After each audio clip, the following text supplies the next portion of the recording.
os 7 componentes da avaliação física de uma pessoa idosa. Beleza? Então, minha gente, já convido vocês para ficarem até o final desse vídeo aqui, aproveitar, curtir o vídeo. Quem não segue a página da Ativa, pode seguir a página, né? Vocês me ajudam muito dessa maneira, né? Então, assim como eu ajudo vocês aqui, né, colocando os conteúdos, eu gostaria também que vocês me ajudassem nesse sentido, tá? Mas vamos lá, vamos para o nosso assunto de hoje. Antes de falar dos 7 componentes que fazem parte aí da avaliação física de uma pessoa idosa, eu queria falar para vocês sobre as 7 desvantagens que um personal trainer tem se ele não avalia os seus alunos idosos, tá? Então, antes de começar a falar sobre os 7 componentes, eu vou falar para vocês aí as 7 desvantagens de não se fazer uma avaliação física em pessoas idosas. Vamos lá? Beleza, olha só, gente. Primeiro ponto, primeira desvantagem que eu considero, tá, para o personal é que ele passa a não ter segurança para trabalhar com o público idoso. E vamos lá, né? São muitos os profissionais e os personagens que se sentem inseguros de trabalhar com uma pessoa idosa, não é verdade? Vocês já passaram por isso alguma vez? Pois é, eu vou dizer que eu mesmo já passei. No início da minha carreira eu tinha muita insegurança de trabalhar com o público idoso. E aí uma das maneiras de diminuir esse medo e essa insegurança é a gente obter um pouco mais de conhecimento a respeito desse público, certo? Como é que a gente consegue identificar as particularidades, né, dos nossos alunos idosos? Avaliando eles, tá?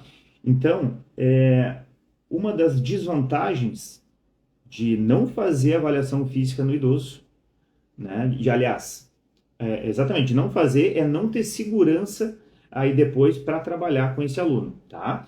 É como se fosse o atendimento de um nutricionista. Imaginem vocês que vocês vão consultar um nutricionista, né? E ele prescreve para vocês uma dieta. Só que, como ele não avaliou vocês, ele não sabe se vocês daqui a pouco têm algum tipo de alergia a algum alimento, ou então uma restrição alimentar. E aí vocês conseguem imaginar o que essa dieta pode causar para vocês? Não seria nada interessante, né? Outro exemplo aqui. Imaginem vocês que um piloto de avião vai fazer uma viagem, vai levar seus passageiros, só que ele não faz nenhum tipo de verificação dos controles do avião. Então, o que pode acontecer diante disso? Corre um risco, obviamente, de dar algo errado, né? E de dar aí um problemaço. Pode faltar combustível no meio do caminho. O avião pode estar com problema nos freios, né? Então, gente, é a mesma coisa. Imagine vocês não avaliando uma pessoa idosa. Vocês ficam muito mais inseguros na hora de prescrever um treino para ele. E mais do que isso, o treino de vocês, ele não vai ter uma eficácia tão grande. Ele não vai ser tão direcionado como poderia ser se vocês tivessem avaliado. Porque uma coisa é vocês saberem o histórico desse aluno. Outra coisa é vocês saberem a condição atual dele. É bem diferente, certo? Muito bem. A segunda desvantagem em não avaliar o seu aluno idoso pode ser de lesionar o aluno, né? Então, imagine vocês prescrevendo um treino aeróbio, tá, para um aluno que no teste de equilíbrio estático ele teve um desempenho ruim. É muito arriscado, né? Mas só vai saber dessa informação aquele personal que fez a avaliação física no seu aluno. Então, ele tem ferramentas para saber que, diante do resultado que o aluno dele teve no teste de equilíbrio, ele não vai colocar esse aluno idoso numa esteira, por exemplo. Porque esse aluno idoso, ele não tem equilíbrio suficiente para estar em cima de uma esteira fazendo um treinamento aeróbio. Vocês conseguem entender isso? E eu falo muito, gente, que qualquer detalhe no treinamento para idoso é que pode fazer a diferença, inclusive de machucar o aluno. Se vocês prescreverem um treinamento aeróbio ou um treinamento com uma intensidade mais alta, que está longe da capacidade do aluno, vocês vão correr o sério risco de lesionar essa pessoa, tá? Então, vocês têm que ter muito cuidado com isso. Afinal, vocês estão lidando com pessoas que, por vezes, têm já mais dificuldades, né? E têm mais particularidades. E tem também uma dificuldade, eles precisam de um tempo maior para se recuperar, né? Em função de, daqui a pouco, trabalhar com uma intensidade mais alta ou de sofrer, daqui a pouco, um desconforto, né? Então, minha gente, esse seria o segundo ponto, a segunda desvantagem de vocês não avaliarem os alunos de vocês, certo? Vamos lá. Terceira desvantagem em não avaliar um aluno idoso é de não saber como começar um treino. Como é que vocês vão pensar em começar o treino de um aluno idoso se vocês não sabem a condição atual dele? E eu falo isso porque eu já tive essa dificuldade. Já tive muito essa dificuldade. Lá no começo, gente, eu tinha medo de atender o idoso. Vou falar para vocês, principalmente quando eu era professor da academia. Então eu não sabia como começar o treino. Eu não sabia se esse aluno idoso ele era frágil, o que ele tinha condições de fazer, e eu ficava com aquele receio de machucar o aluno. Então, no momento que vocês fazem a avaliação física nesse aluno, de novo, vocês vão ter informações sobre a condição física atual dele. Ah, ele foi bem no teste de equilíbrio. Ok, então eu posso começar, né, com exercícios daqui a pouco um pouco mais complexos com ele em relação ao equilíbrio. Mas, na flexibilidade, ele está muito abaixo. Então, eu não posso botar um exercício complexo dessa capacidade física que ele não vai tolerar, né? E aí vai ser um erro de prescrição. Então, isso que eu falo para vocês. Pequenos detalhes fazem grande diferença com alunos idosos, tá? Muito cuidado em relação a isso. Vamos para a quarta desvantagem. É que o treino, né, gente? No momento que vocês não avaliam o aluno, ele deixa de ser personalizado, tá? Ainda que vocês vão fazer uma anamnese com o aluno, vão conhecer o histórico dele, as doenças que ele tem, se vocês fizerem a avaliação física, vocês vão ter muito mais informações. E, de novo, sobre a condição atual, tá? Eu friso isso a todo momento, porque tem uma diferença enorme. Eu já vou dar um exemplo para vocês sobre isso, tá? Assim, essa era outra dificuldade que eu tinha lá no começo da minha carreira, tá?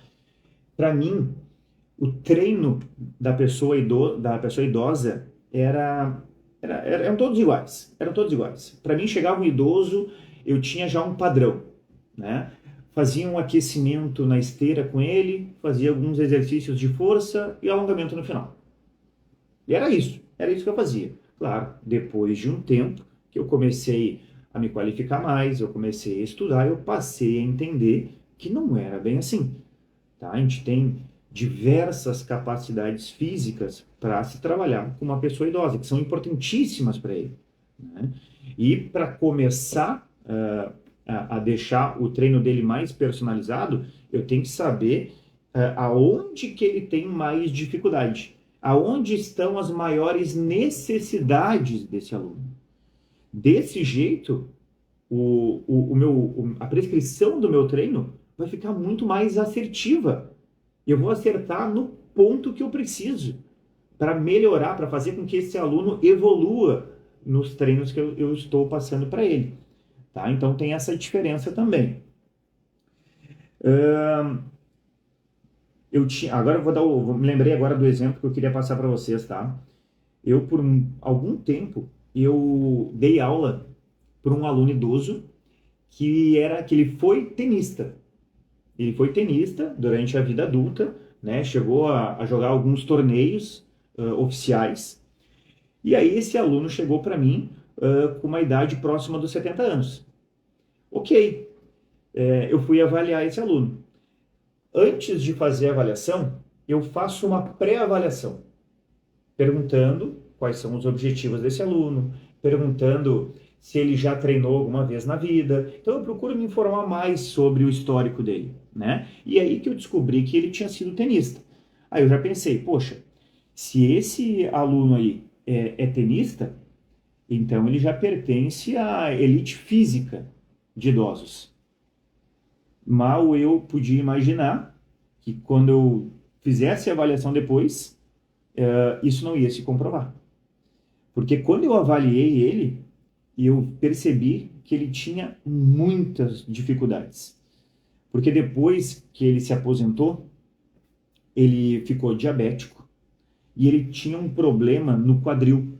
E isso limitava muito ele. Então eu comecei a pensar, poxa, mas olha o erro que eu ia cometer, né? Se eu não tivesse avaliado esse aluno. Eu ia daqui a pouco prescrever exercícios muito mais complexos, pensando que ele era atleta, só que a situação atual dele era completamente diferente. Então ia cometer um erro a ponto de daqui a pouco prejudicar esse aluno, certo? Então esse é um outro ponto que vocês têm que ter atenção, né? E é uma outra desvantagem para o personal que não avalia o seu aluno. Quinto ponto, quinta desvantagem de não se avaliar um aluno idoso. E essa, para mim, é uma das principais, tá? Até numa estratégia de captação, vou falar para vocês. Bom, a quinta desvantagem é não entregar resultado para o aluno. Gente, para mim, esse é um dos grandes diferenciais daqueles personagens que conseguem captar mais alunos e reter os seus alunos por mais tempo daqueles que não conseguem. Estou com meu celular aqui, mas eu já desliguei. Então, para mim, esse é um dos grandes diferenciais, porque quando a gente entrega um resultado concreto para o aluno, ele consegue perceber a importância do nosso trabalho para ele. E mais, ele entende que vale a pena todo o esforço que ele está fazendo. Porque quando uma pessoa nos contrata para um atendimento personalizado, o que ela quer? Ela quer ser bem atendida, né? E ela quer ter resultados de maneira mais rápida, resultados concretos. Então, eu preciso entregar isso para o aluno, certo? Tem uma grande diferença daquele personal que avalia o aluno e entrega um resultado, um número para o aluno, daquele que não entrega. Eu vou dar um exemplo aqui para vocês. Vamos pegar como exemplo, por exemplo, o teste de flexão de cotovelos. Vocês sabem qual é esse teste de flexão de cotovelos? É aquele que o aluno está com um halter na mão, né? E durante 30 segundos ele faz este movimento aqui de flexão do cotovelo. No caso, as mulheres com um halter de 2 quilos e os homens com um halter de 4 quilos, tá? Uma aluna minha até, vou pegar ela como exemplo aqui, a dona Miriam, na primeira avaliação física que ela fez comigo, a primeira vez que ela fez esse teste de flexão de cotovelos na vida, ela fez 10 repetições, tá? Deste movimento de flexão de cotovelo. E aí fiz uma prescrição de treino para ela, comecei a acompanhar ela. Depois de 4 meses, ela fez novamente a avaliação física. E aí ela conseguiu, no mesmo teste, fazer 15 repetições. Vocês conseguem perceber a evolução da minha aluna? Tá. Ela fez 5 repetições a mais. O que isso significa? Que ela aumentou o nível de força nos membros superiores. Tá? Legal, boa informação, né? Só que pode ficar melhor ainda. Quando eu entrego esse tipo de resultado para minha aluna, Eu não expresso o resultado, o número, simplesmente dizendo que ela fez 5 repetições a mais. O que eu falo para ela? Que ela aumentou, ela evoluiu em 50% a capacidade de força nos membros superiores, ou seja, no braço. Aí ela olha, poxa, em 4 meses eu consegui aumentar em 50% a minha força nos braços. Poxa, esse professor é bom. Vocês acham que ela vai me abandonar depois que eu entreguei esse resultado para ela? Nunca, gente. Nunca. E outra, né? Vamos lembrar aqui que no começo, dos primeiros meses de trabalho, a gente consegue resultados mais expressivos com os alunos, né? Então, a avaliação física, ela se torna ainda mais importante quando a gente faz no começo do trabalho com o aluno. Porque no momento que em 4 meses eu entrego esse tipo de informação para minha aluna, é 100% de certeza que eu vou manter ela comigo por muito tempo. Ela passa a ter muita confiança em mim.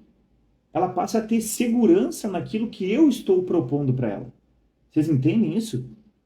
Então, de novo, é fundamental vocês avaliarem os alunos de vocês para entregar resultados concretos. Outra coisa, vocês podem me dizer assim, mas eu cuido dos meus alunos e o meu aluno também evolui comigo. Eu vejo isso. Só que aí tem um erro. Não são vocês que têm que ver isso. São os alunos de vocês que têm que perceber isso. Só que eles têm que perceber através de um resultado concreto que vocês entreguem. Que vocês entregam para ele, tá?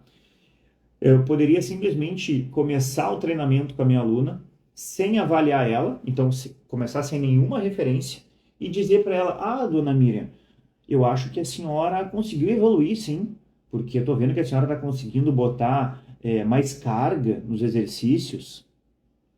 Gente, olha o nível de profissionalismo. Vocês falarem para os alunos de vocês que acham que ela está evoluindo, ou vocês falarem para ela que em 4 meses ela aumentou em 50% a capacidade de força no braço.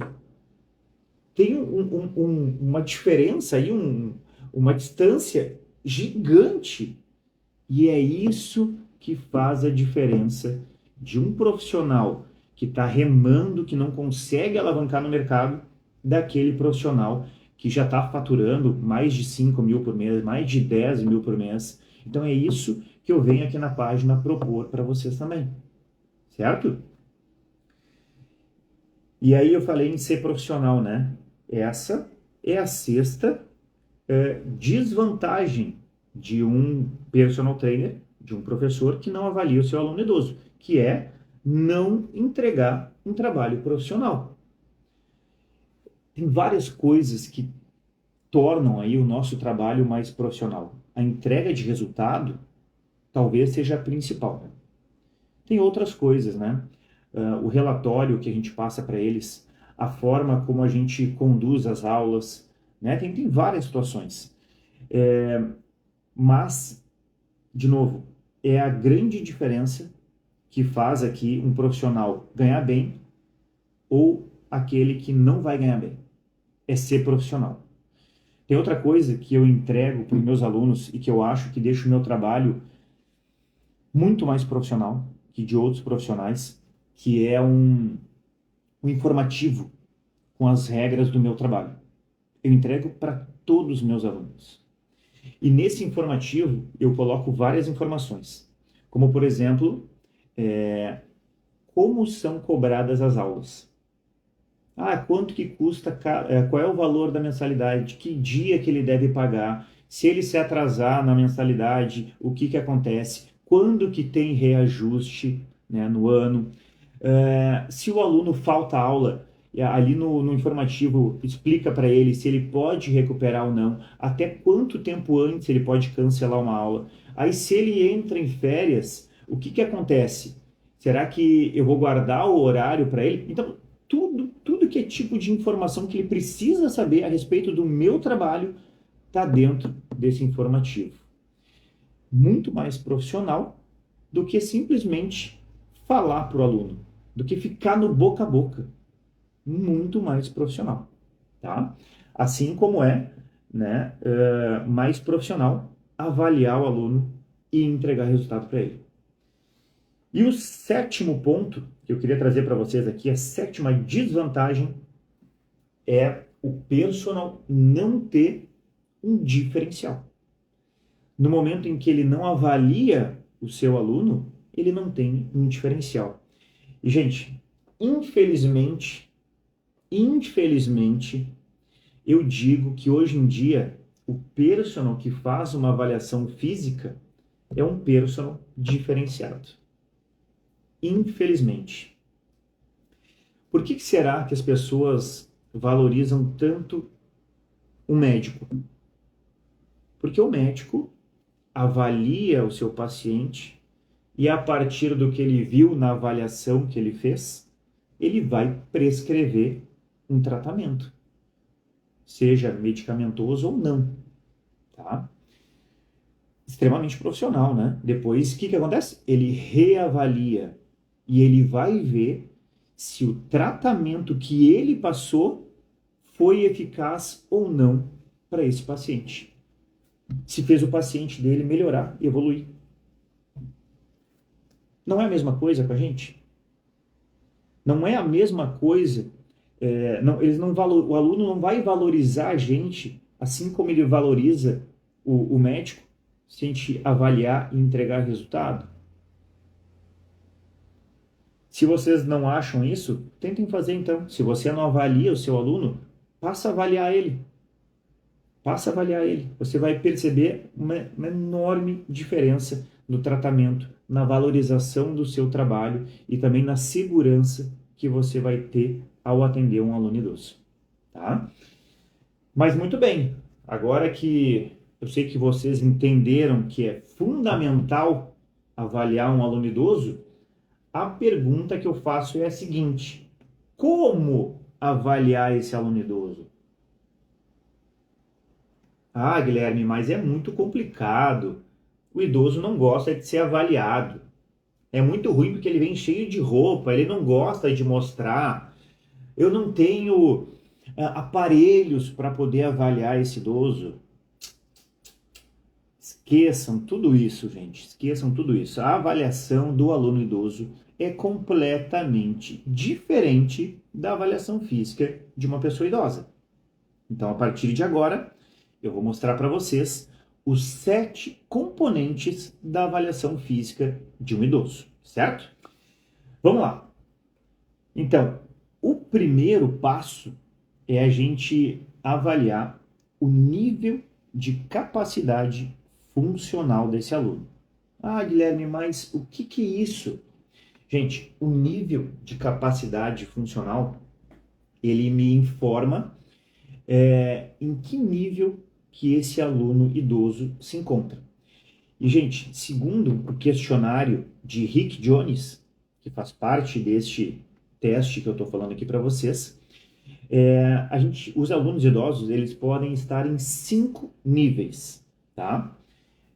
O primeiro nível é aquele idoso que é fisicamente dependente, ou seja, ele depende de outra pessoa, tá? Então a situação dele é mais complicada.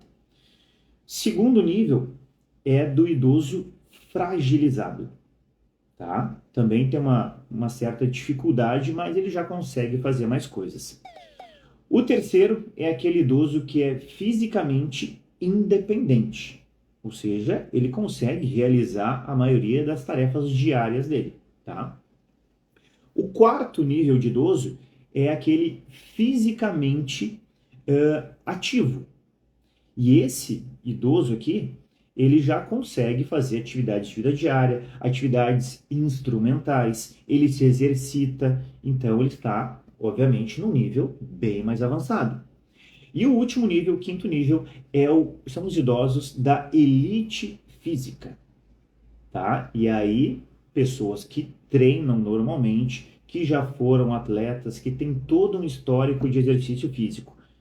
Só um detalhezinho. Vocês lembram do exemplo que eu dei agora há pouco, né?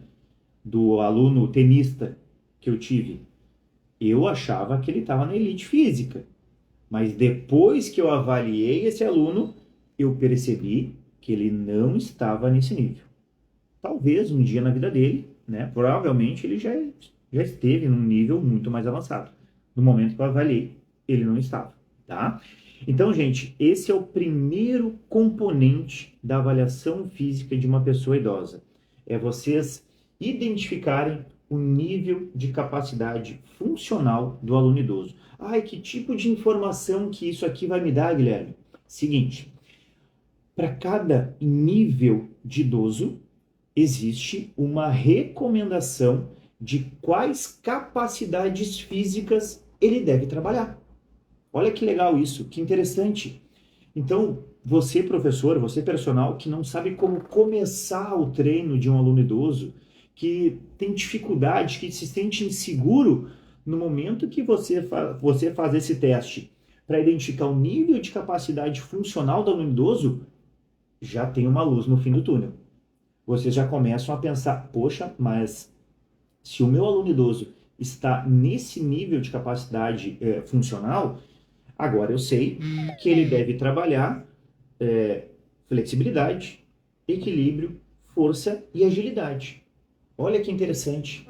Já sei então como é que eu vou começar com ele. Então, gente, a gente começa a entender, né, interpretar aqui a condição do aluno idoso através desse teste aqui, tá? O teste, então, ele é realizado, né, através de um questionário, na verdade, do Rick e Jones, tá? Segundo componente da minha avaliação física, eu vou me aprofundar um pouquinho mais no histórico desse meu aluno. Então, eu vou fazer uma anamnese. Uma anamnese completa para um aluno idoso. E se difere também, tá? De um aluno adulto. Porque o aluno adulto, a gente vai procurar entender qual é o histórico dele de exercício, de saúde. Isso também a gente vai ver com o idoso. Porém, quando a gente vai fazer a anamnese com os alunos idosos, a gente precisa de muito mais informações que vão nos ajudar muito na hora de prescrever o treinamento. Por exemplo, quais são os hobbies desse aluno? Hobby? Mas o que isso vai influenciar no meu treino, Guilherme? Já vou dizer para vocês. Isso aqui é uma estratégia de retenção de aluno.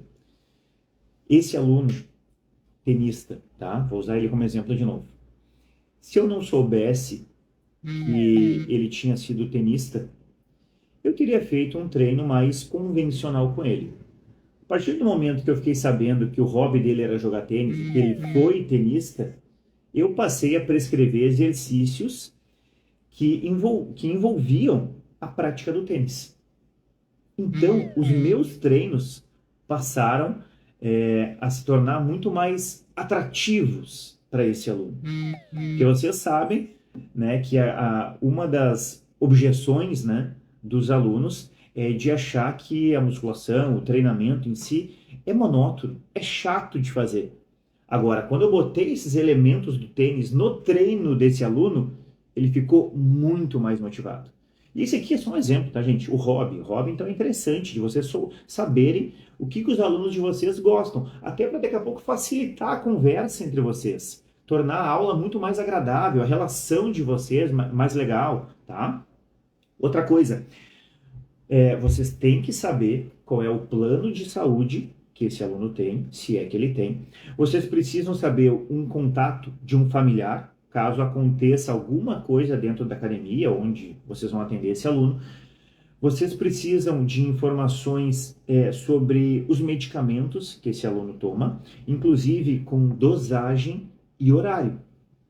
Então vocês percebem aí, conseguem perceber que é diferente até a anamnese com o aluno idoso? Tá? Então esse é o segundo componente. Vimos o nível de capacidade funcional e agora a anamnese. Terceiro componente da avaliação física de uma pessoa idosa é a gente saber os dados vitais dessa pessoa, tá? Então, primeira parte da avaliação, ali passando os questionários, a anamnese, eu vou identificar a pressão arterial do meu aluno, o nível de saturação, e se eu pegar um aluno que seja diabético, eu vou procurar saber o índice glicêmico dele, tá? Essas informações não vão ser importantes apenas na avaliação física inicial, e sim durante a rotina diária de treino.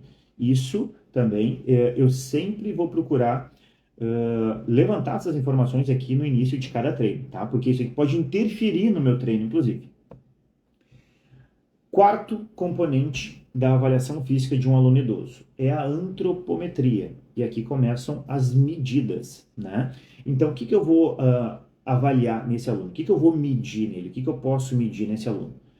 Peso, estatura. E aí, através do peso e da estatura, eu vou ter o IMC, né, o índice de massa corporal. Lembrando que a gente tem uma classificação diferente para pessoas idosas, não é a mesma de adultos, tá? Vou avaliar também circunferências musculares, e aqui vale uma ressalva aqui, que circunferência, gente, tem duas circunferências para idosos que são importantíssimas e vocês não podem deixar de verificar. Circunferência da cintura, tá? E circunferência da panturrilha esquerda. Por quê? Porque eles são fatores de risco, eles têm relação com fatores de risco. A da cintura com fator de risco de doença cardiovascular, e a da panturrilha esquerda é um fator de risco de fragilidade, tá? Então, são duas circunferências que são imprescindíveis. Dobras cutâneas. Posso fazer? Devo fazer?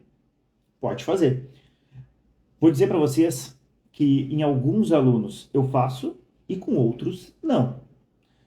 Por exemplo, fiz uma avaliação hoje mesmo, de manhã, com um aluno que tem Alzheimer. Ele tem Alzheimer. Gente, qual é o meu interesse, o interesse dele em saber qual é a composição corporal neste momento? Com as dificuldades que ele está passando? Nenhuma, gente, nenhuma. E outra, muita dificuldade em estar fazendo essa avaliação com ele. Então, qual é a minha ênfase, qual é o meu objetivo, a minha necessidade com esse aluno? É eu procurar entender qual é a condição dele em relação à funcionalidade que ele tem. Eu quero que, aliás, não só a funcionalidade, como a questão cognitiva, tá? Vou falar no finalzinho aqui sobre alguns questionários também. Então, eu não tinha necessidade alguma de fazer a avaliação de dobras cutâneas nesse aluno em função da necessidade dele, tá? Mas tem alunos idosos da elite física, que são fisicamente condicionados, né, ativos, que obviamente têm interesse também na questão estética. Ou pega um aluno que seja obeso, e neste caso a composição corporal vai ser importante também para esse aluno, tá? Quinto componente da nossa avaliação física de idosos, aí entra a parte da composição corporal. Então, a medida de dobras que eu verifiquei ali vai entrar no cálculo da composição corporal depois. E aí existem algumas fórmulas que são mais direcionadas para o público idoso, tá? Quando a gente vai escolher um protocolo para usar, vocês têm que pensar não só em qual é o melhor, qual é o mais específico para o idoso, mas vocês têm que pensar também na questão prática. Eu falo isso porque existem protocolos, por exemplo, onde vocês têm que pegar 7 dobras, 9 dobras. Vocês já imaginaram a dificuldade que vão ter para pegar 9 dobras cutâneas num aluno idoso? Que vem cheio de roupa, que não gosta de daqui a pouco levantar a camiseta. Muito complicado. Eu opto, na maioria dos casos, de usar um protocolo que se chama Petrosky. Petrosky. O protocolo de Petrosky, ele tem 4 dobras. diferente entre homens e mulheres, tá? Mas são 4 dólares. Facilita muito o meu trabalho. E o que que eu quero com a composição global? O que que é importante? É eu ter uma referência do aluno. Então eu não preciso me desgastar aqui, me matar procurando, mas essa aqui não é tão específica, essa aqui foi feita para atleta. Gente, vocês precisam de uma referência para depois, na hora da reavaliação, poder fazer uma comparação e mostrar a evolução dos alunos de vocês, tá? Sexto componente da avaliação de um aluno idoso é a avaliação postural, tá? E como vocês sabem, existem também alterações posturais durante o processo de envelhecimento. E é isso que vocês vão procurar verificar neste aluno. Também assim, ó, não vamos procurar, como é que se diz? Cabelo em cebola? Acho que é isso, né? Não sei se é essa a expressão. Mas assim, não vamos procurar problema, tá? Procurem analisar aquilo que chama mais atenção, aquilo que vocês conseguem visualizar no aluno, tá? Então, o aluno chega lá e vocês veem que ele é completamente fechado aqui, o ombro lá na frente. Pô, obviamente que ele tem uma protusão de ombros e vocês vão colocar isso na avaliação física. E não é simplesmente marcar na avaliação. Depois, isso aqui é uma estratégia para vocês trabalharem de maneira mais eficaz. Então, vocês vão trabalhar em cima dessa particularidade que ele tem para tentar amenizar ou corrigir ela, certo? Por isso que a gente avalia o aluno, certo? Muito bem. Último componente, sétimo, são os testes de funcionalidade. E aqui, minha gente, aqui está a grande diferença da avaliação física de uma pessoa idosa para uma pessoa adulta, tá? Porque esses testes de funcionalidade, eles foram elaborados para pessoas acima de 60 anos, tá? Tanto que para cada teste de funcionalidade existe tabelas normativas, ou seja, tabela de referência, onde a gente vai comparar o resultado dos nossos alunos com uma média populacional, de acordo com a idade deles, tá? Então, gente, testes de funcionalidade, tem diversos testes, tá? Teste de força de membro superior, que eu falei para vocês antes, que é o teste de flexão de cotovelo. Tem teste de força para perna, que é o teste de sentar e levantar. Tem o teste da marcha estacionária, que é um teste de potência aeróbia. Tem os testes de flexibilidade, né? O alcançar as costas e alcançar os pés. Então, para membro superior e para membro inferior. A gente tem testes de equilíbrio, e aí equilíbrio estático e equilíbrio dinâmico também. Então, a partir do momento que a gente consegue identificar o nível de capacidade atual em cima de cada uma dessas capacidades físicas, vocês conseguem prescrever depois um treino muito mais direcionado e assertivo, porque vocês vão saber quais são as necessidades dos alunos de vocês. Então, vocês conseguem entender aqui a diferença entre um personal que faz uma avaliação como essa, completa no aluno, entrega resultado para ele, daquele que não faz, daquele que simplesmente passa exercício para o aluno, a cada dia que ele chega lá, sem um objetivo específico, sem entender quais são as características do aluno, sem entender quais são as necessidades dele, passa sempre a mesma coisa. Extensão de joelho 3 de 10, supino 3 de 10, abdominal, dá uma alongadinha e acha que está fazendo um baita trabalho. Não é assim, gente. Não é assim que um personal vai conseguir ganhar de 5 a 10 mil por mês, ou mais do que isso. É entregando um trabalho qualificado. Certo? Então era isso que eu queria passar para vocês hoje. Mostrei aqui os 7 componentes da avaliação física e eu vou bater de novo na mesma tecla.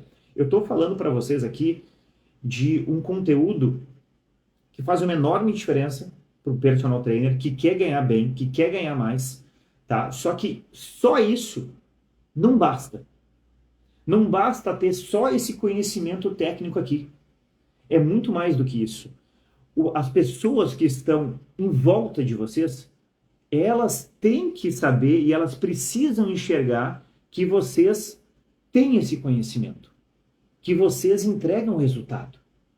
Senão, Não adianta vocês saberem de tudo isso aqui, ninguém ficar sabendo. E aí, como é que vocês vão captar aluno? Como é que vocês vão conseguir ganhar mais se as pessoas não sabem que vocês têm esse conhecimento? Então, gente, para ser um personal diferenciado, para ganhar de 5 a 10 mil por mês, vocês precisam sim ter esse tipo de conhecimento aqui, de avaliação física, conhecimento técnico sobre diversas outras situações, mas também vocês precisam ter conhecimento sobre marketing e vendas. Vocês precisam se vender para o mercado, certo? É assim que as pessoas vão conseguir encontrar vocês, vocês vão captar esses alunos e aí vocês vão passar a ganhar mais. Tá bueno?